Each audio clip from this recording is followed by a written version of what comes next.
میرے لیڈر میرے قائد جناب عمران خان صاحب کو ہفتے کی رات کو جیل سے ہسپتال منتقل کیا گیا تھا۔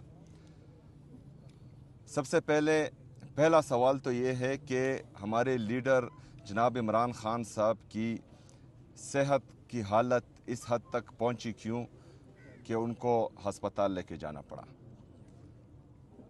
اگر فرض کریں اس حالت تک وہ پہنچے تو اس کا مطلب یہ ہے کہ وہ پہلے بیمار تھے۔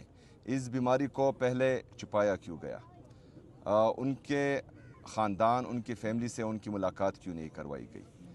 جب حالت اتنی سنگین ہوئی کہ ان کو طبی دہشت گردی کرنی پڑی عمران خان صاحب کے ساتھ اور ان کو جیل سے ہسپتال شفٹ کرنا پڑا، تو ان کی فیملی کو اور ان کے ذاتی معالج کو، جو ان کے ذاتی ڈاکٹرز ہیں، ان کو کیوں اطلاع نہیں دی گئی یا ان کو کیوں اعتماد میں نہیں لیا گیا؟